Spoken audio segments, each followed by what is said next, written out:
अस्सलाम वालेकुम। नया दौर के साथ मैं हूं सबीउल हसनैन। नाज़रीन, आज भी सुप्रीम कोर्ट में दो अहम केसेस की समाअत हुई है। एक पाकिस्तान तहरीक इंसाफ की जानिब से लेवल प्लेइंग फील्ड ना मिलने पर तौहीन अदालत की दरख्वास्त की समाअत थी, और दूसरी एतजाज़ एहसन की दरख्वास्त पर, जिसमें उन्होंने तहरीक इंसाफ के रहनुमाओं की मुबैना जबरी गुमशुदगी के हवाले से ज़िक्र किया था। इन दोनों केसेस की जो समाअत है वो चीफ़ जस्टिस काज़ी फ़ाइज़ की सरबराही में 3 रुकनी बेंच ने की। कल हमने देखा कि पाकिस्तान तहरीक इंसाफ की जानिब से सोशल मीडिया पर बहुत एक स्मीयर कैंपेन चलाई गई चीफ़ जस्टिस काज़ी फ़ाइज़ के ख़िलाफ़, और उसके बावजूद भी आज उन्हें लेवल प्लेइंग फील्ड की हद तक कुछ रिलीफ मिला है। इस पर बात करेंगे। और इसके साथ साथ लापता अफराद केस में सबसे जो अहम बात है वो ये कि कमरा अदालत में किसी ने भी इन्फोर्स डिसअपीयरेंस की जो कमीशन है उसकी वर्किंग के ऊपर कोई इत्मीनान का इजहार किया। मेरे साथ मौजूद हैं सीनियर सहाफ़ी असनाद महमूद मलिक, एक्सप्रेस ट्रिब्यून से वाबस्ता हैं। इनसे चल कर बात करते हैं। जी असनाद मलिक साहब, बहुत शुक्रिया हमें ज्वाइन करने का। ये बताएं कि आज लेवल प्लेइंग फील्ड के हवाले से तौहीन अदालत केस की जो समाअत हुई है उसको आप कैसे देखते हैं? देखें, रिमार्क्स और जो बातें हुई वो तो चलती रहीं। अब उन बातों का फ़ायदा नहीं जो लतीफ़ खोसा और चीफ जस्टिस काज़ी फ़ाइज़ा के दरमियान हुई, मुकालमे जो जारी रहे उनमें तंज़ और सब कुछ था, तलखी भी थी, लेकिन अल्टीमेट तो पीटीआई को रिलीफ मिला। और रिलीफ ये मिला कि पीटीआई ने कहा कि जी हमें लेवल प्लेइंग फील्ड नहीं दी जा रही, और इलेक्शन कमिश्नर का आर्डर है, ये पे लेटर है, और उस लेटर की वजह से ही रिलीफ मिला कि और उसी लेटर की वजह से इलेक्शन कमीशन को जो है वो सुबकी हुई, और उसमें इलेक्शन कमिश्नर ने जो है वो लिखा था आईजी पंजाब और चीफ सेक्रेटरी को कि आप मेरे पास बहुत ज़्यादा कंप्लेंट आ रही हैं, आप लेवल प्लेइंग फील्ड क्यों नहीं दे रहे।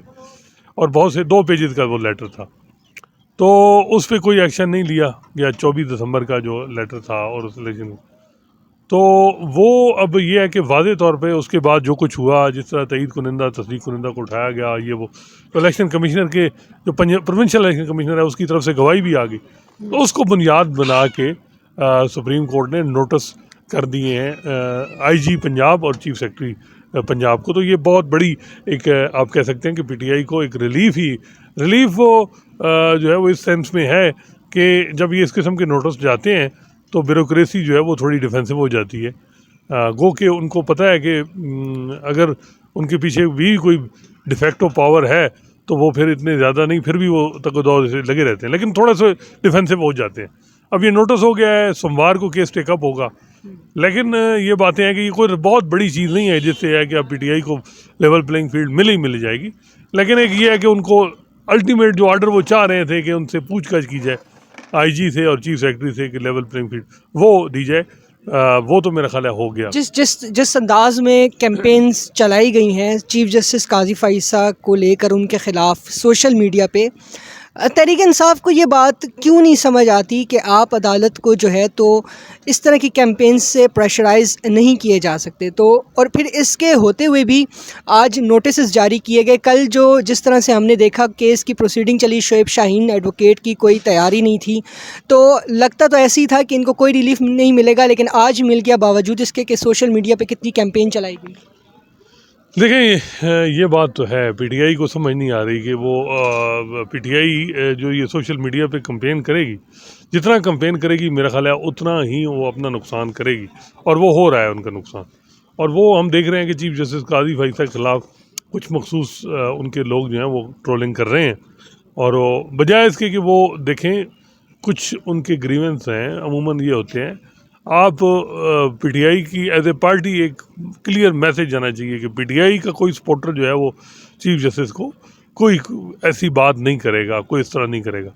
ये एक मिजाज समझने की बात है, मेरा ख्याल है वो मिजाज नहीं समझ पाए मौजूदा चीफ जस्टिस का, जिसका उनको नुकसान हो रहा है। अच्छा, और दूसरा जो सबसे बड़ा मसला पीटीआई का है वो उनकी जो लीगल टीम है वो ज़्यादा वो लीगल स्ट्रेटजी के बजाय वो पोलिटिकल स्ट्रेटजी बना रही है। उनका जो आर्गूमेंट होते हैं वो भी पोलिटिकल होते हैं, और फेसेस वो हैं जो हर एक जिनसे जो माजी में जस्टिस काज़ी फ़ाइज़ के हवाले से कोई अच्छे रिलेशनशिप उनके नहीं रहे, और हमने देखा कि जो जब फौजी अदालतों का केस चला और जस्टिस काजी फैसा उठ के चले गए, तो उसके बाद इन्हीं दोनों एतजाज़ एहसन और लतीफ़ खोसर ने कहा कि जी इन्होंने मिसकंडक्ट किया है, और जिस तरह उठ के चले गए फौजी, और उन्होंने कहा जी जब तक supreme court practice and procedure act decide नहीं होता। तो ये दोनों जो जजेज़ हैं ये उमर अता बंदयाल के करीब रहे। तो ऐसी टीम, ऐसे वकील लाने चाहिए जो कोई रिकनसाइल कर सकें, जिनको जो है मौजूदा चीफ जस्टिस, ये बात इसमें कोई शक नहीं है, आइडियल सिचुएशन नहीं होती, हर इंसान की नहीं होती। होना तो ये चाहिए फेस को ना देखे, केस को देखा जाए, लेकिन फेस बड़ा मैटर करता है। आपको अच्छे वकील लाने चाहिए, प्रोफेशनल वकील लाने चाहिए। आपके पास हैं सलमान अकरम राजा हैं, आपके पास उज़ैर भंडारी हैं, आपके पास सलमान सफदर हैं, सॉरी, 3-4 ऐसे नाम हैं जिनका हो सकता है, और प्रोफेशनल पैसे लेके वकील एंगेज कर देने चाहिए। आप उन वकीलों को ला रहे हैं जो इलेक्शन लड़ रहे हैं, जिनका माजी में कोई अच्छा नहीं है सिलसिला रहा, तो उसमें तो मेरा ख्याल है कि पीटीआई को समझ नहीं है, और जो उनके मुखालफिन हैं उनको समझ है कि अदालत को किस तरीके से चीज़ों को चलाना है, किस तरह कराना है। जो अदालत कहे उनको अदालत को फंड नहीं करना। अगर किसी मामले में कोई लेटर लीक भी हुआ है तो अगले दिन इंक्वायरी होगी और पूरा कहा गया कि जी ये लोग थे, ये थे। तो वो अपनी तरफ से वो चीज़ें करते हैं, मैसेज कन्वे कराते हैं। यहाँ ये है कि मैसेज ये होता है कि आपने कोई बात की तो दूसरे दिन ट्रोलिंग होगी। चौथी बात एक और है, वो ये है सबसे कि आप कह रहे हैं कि जी लेवल प्लेइंग फील्ड में कि जी नहीं, मिसिंग पर्सन की जो पिटीशन है चौधरी एतजाज़ एहसन, अब उसमें आप कह रहे हैं कि जी ये हो रहा है, फलां हो रहा है, बंदे उठाए जा रहे हैं हमारे इन्फोर्सेस। तो उन बंदों का आप बाकायदा एक मटेरियल लगाएं जिसकी बुनियाद पे वो चीज़ हो। अब ठीक है, लेकिन शेख रशीद, उस्मान डार या वो कोई आदमी और आ नहीं रहा सामने, तो अदालत का उज़र ख़त्म करने के लिए होना तो ये चाहिए कि पीटीआई पूरे मटेरियल ले गया। अब ये वो सिर्फ सोशल मीडिया की बुनियाद पे जो उन्होंने एक परसेप्शन बनाई हुई है, उसकी बुनियाद पे अदालत को चलाए, चलती रही है अदालत, और बल्कि पिछले हफ्ते भी चली है जब साइफर और दूसरे केस में। मौजूदा चीफ जस्टिस काजी फैसा इस मूड में नहीं है, उनको आपको सॉलिड एविडेंस देने होंगे और अपना मिजाज बेहतर करना होगा, तब आपको रिलीफ मिलेगा। अदरवाइज चांसेस कम है, चांसेस फिर भी होंगे तो ऐसे ही रिलीफ मिलेगा कि नोटिस हो गया, ये हो गया, वो हो गया। लेकिन जिस तरह पीटीआई चाहती है, अब फिर एक और मसला है पीटीआई का मसला ये है कि वो समझती है कि अदालत से ही उनकी सियासत चले, क्योंकि उनको एक पाकिस्तान में 2 इंस्टीट्यूशन है, इस्टेब्लिशमेंट या मुक़्तदर हल्के, और दूसरा सिक्योरिटी इस्टेब्लिशमेंट, और दूसरा सुप्रीम कोर्ट। अब मसला ये है कि इस्टेब्लिशमेंट से उनकी लड़ाई है। अब समझते हैं कि सुप्रीम कोर्ट हमारे साथ मिल जाए। उमर अता बंदयाल साहब को मिलाने की पूरी कोशिश हुई, तो उन्होंने, वो भी इस्टेब्लिशमेंट के करीब थे, उन्होंने ये कि जहाँ इस्टेब्लिशमेंट का इंटरेस्ट होता था वहाँ इतना ज़्यादा इन्वॉल्व नहीं होते थे, लेकिन वैसे पीटीआई को रिलीफ, लेकिन वो आसरा दिला देते। अब यह है कि जस्टिस काजी फैसा के खिलाफ आप ट्रोल भी शुरू कर रहे हैं, हर तरफ आप उनके खिलाफ कंपेन भी चलाई हुई है। दूसरी तरफ आप कहते हैं कि नहीं, वो हमें मुक़्तदर हल्कों इस्टेब्लिशमेंट के खिलाफ करें और हमें बचाएं, और उनका नाम भी आप नहीं ले रहे, तो इस तरह पॉसिबल नहीं है। और जो मामलात हैं, सीधी बात है, 9 मई पे ना आपने भी पोजीशन ली हुई है, फ़ौज ने भी पोजीशन ली है, पीटीआई ने यानी पोजीशन ली है फ़ौज ने, और दोनों बड़ी मतलब ऐसी पोजीशन है कि फ़ौज का है कि मिलिट्री इंस्टॉलेशन पे ऑर्गेनाइज तरीके से हमला हुआ, इनका है कि नहीं ये लंदन प्लान है, लंदन प्लान यानी सब कुछ ऐसे ही झूठ है। तो अब इसमें, और आप जो बंदे 9 मई में इन्वॉल्व थे उनको आप इलेक्शन टिकट लड़वा रहे हैं, तो आपकी इतनी शदीद लड़ाई है एस्टेब्लिशमेंट से, इससे अदालतें क्या आपको देंगी? आपको खुद सियासत करनी होगी, आप खुद मामला ठीक करने होंगे। सर, अदालत कब तक आपके साथ जो कंधे इस्तेमाल करते रहेंगे? बिल्कुल, ये तो तहरीक इंसाफ का वतीरा रहा है कि एक ही वक्त में तमाम इदारों से लड़ाई लड़नी है। और जहाँ तक बात है कि केस और फेस, तो फेस बिल्कुल मैटर करता है, और चीफ जस्टिस काजी फैसा को भी पता है कि सरदार लतीफ़ खोसा और एतजाज़ एहसन उनके बारे में जाके उमर अता बंदयाल को क्या कहते थे चेंबर में, ये भी पता है। लेकिन इसके बावजूद इनको जुडिशरी से रिलीफ मिल रहा है। लाहौर हाई कोर्ट से पहले एक रिलीफ मिला, फिर उसके बाद पेशावर हाई कोर्ट से रिलीफ मिला। आज ख़त्म हो गया ना वो आर्डर, जो पेशावर हाई कोर्ट ने जो स्टे था जो इलेक्शन कमीशन, वो ख़त्म कर दिया। बल्ले का निशान वाला वो भी एक रिलीफ था, लेकिन ख़त्म हो गया ना आज। इस सब के होते हुए आपको नहीं लगता कि तहरीक इंसाफ खुद भी और इलेक्शन कमीशन इंतखाबात में ताख़ीर करना चाह रही हैं? देखें, वो बात ठीक है कि इलेक्शन कमीशन, अदालत को दोनों तरफ से दबाव है। एक वो दबाव है कि 8 फरवरी को इलेक्शन ना हो, वो कुव्वतें भी एक्टिव हैं। मुख्तलिफ तरीक़ों से, और वो इस तरह के काम हो रहे हैं कि जी अगर आपने कराना है तो फिर ऐसा ही इलेक्शन हो। अब दूसरी तरफ पीटीआई है, पीटीआई का अपना एक मिजाज है, तो अदालत पे बहुत बड़ी इस वक्त दोनों तरफ से हैं, लेकिन मेरा ख्याल है कि अदालत जो जैसे काजी फैसला है वो उनको इनकी चीज़ों से नहीं है, वो निकल जाएंगे। मेरी तो ख्याल में कि वो उनका बड़ा डिटरमिन है कि 8 फरवरी के इलेक्शन होने चाहिए, फ्री एंड फेयर के लिए भी होने चाहिए। अब उसके लिए पीटीआई को अपनी बोनाफाइड और अपना केस सही तैयार करना होगा। ऐसे बात नहीं है कि सोशल मीडिया की बुनियाद पे आपको फ़िलहाल रिलीफ नहीं मिल सकती। अच्छा, अब आ जाते हैं लापता अफराद केस पे।